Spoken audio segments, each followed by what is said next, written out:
Hello, welcome to 2020 Tasty Treats with GourmetQuilter. We're doing all sorts of series this year in 2020, and this time we're doing a series of 20 appliques. Appliques of things that you might find in your sewing room.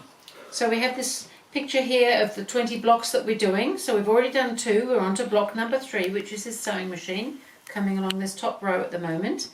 So there's a pattern available through GourmetQuilter.com. It's a downloadable pattern.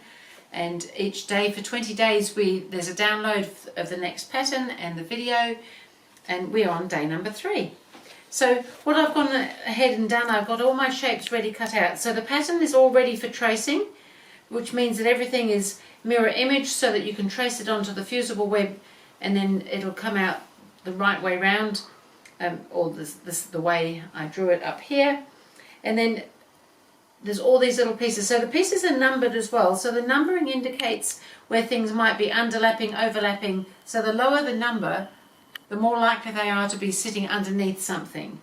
For instance, this little tiny piece at the top of the machine here is number 2, and it's got to just tuck under the top of the machine there.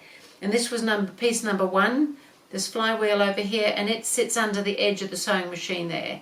So the numbering helps with positioning. So as well as that, we need to do all the little fiddly bits. So I've done obviously some of the positioning here already, but on the sewing machine we've got this whole shank and foot and plate and a needle to go in. So I thought that was a little bit possibly fiddlier than some other things, so I might show you how to position those. So I've got everything else positioned, nothing's ironed on yet. We've got a little screen here. It's obviously an electronic sewing machine, a couple of buttons, and we've got this little plate. So underneath the machine head that comes down here will be a little piece that comes out there, and then we need to pop, but it doesn't go on till afterwards, but it's just that we need it to sit there for positioning. So then we're going to have this piece, the shank will come down here, and we can position our little foot plate. Now I did have some markings that were on the pattern there, and I just traced them through with my pencil onto the right side so that I can see where I've got to put a couple of little markings for the little sole plate. There's usually some lines and things on our machine plate.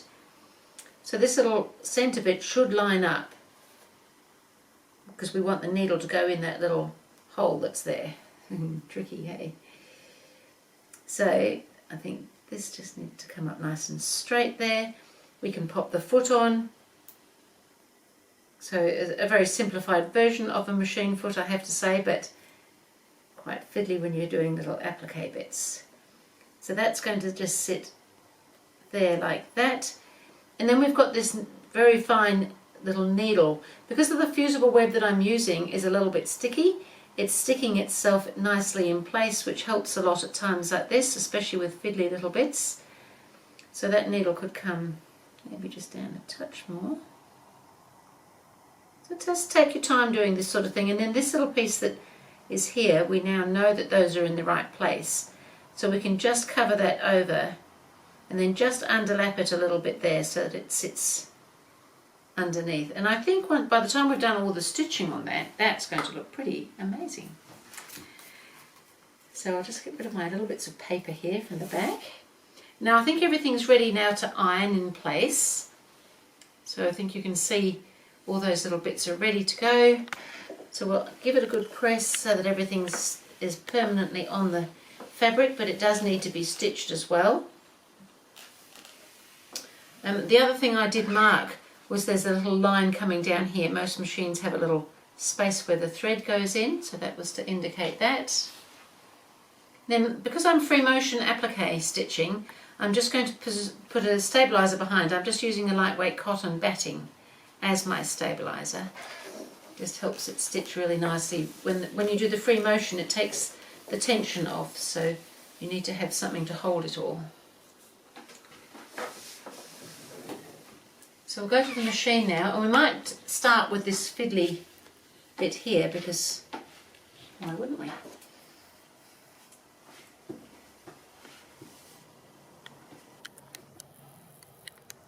So where will I actually start? I think I'm going to start with a little sole plate so that that's all stitched. So I'm just going to come up next to that foot there and come along.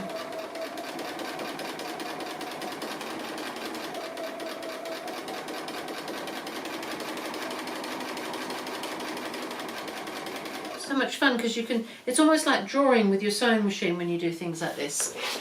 Snip that thread off so it doesn't get in our way. So if you treat your needle like a pencil and you're moving the paper around, it's a little bit like what we're doing.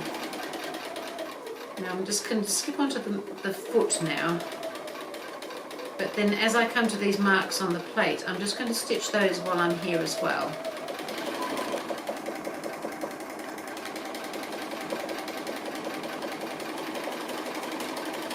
Now I've got that needle just sticking past, so I have to allow for that as well. Now I'm just going to skip onto that little circle. It's kind of the end where the needle goes when you're actually sewing.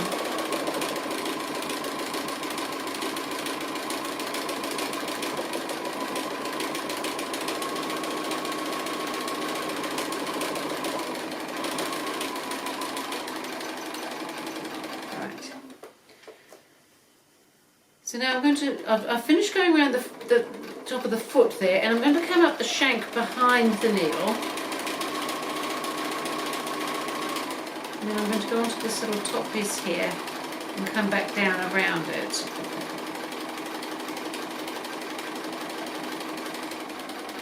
Then I'm going to do the needle all the way down and back again.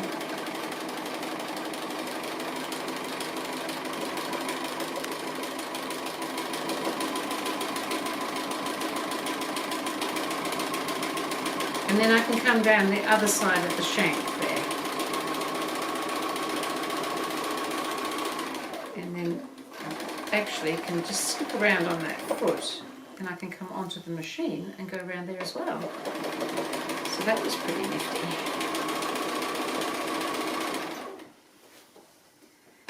So now I've done all that fiddly stuff. This is all going to be fairly straightforward. So I might keep going and show you when I'm a little bit nearer the end. So I've been all the way around the machine. I did a little extra heavy line here on that little bit that indicates the slit on the sewing machine. I've been around the screen. I've just got these two little circular knobs to do. And we'll just have to start and stop for each one of those. It's looking pretty good. Let's do the next one and then we'll be finished.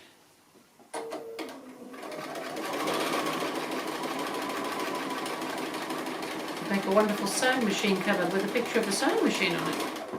Or a bag if you carry your machine around with you. Or you could make a quilt.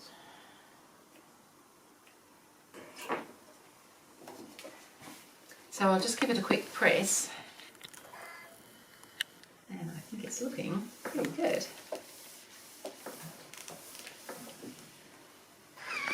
So we'll hang that up on the wall in our little sewing machine or sewing room gallery up here.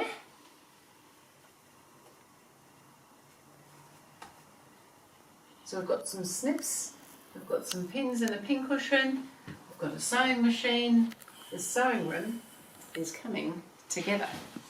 So that was applique number 3 in the series of 20. So I will see you again with sewing room applique number 4.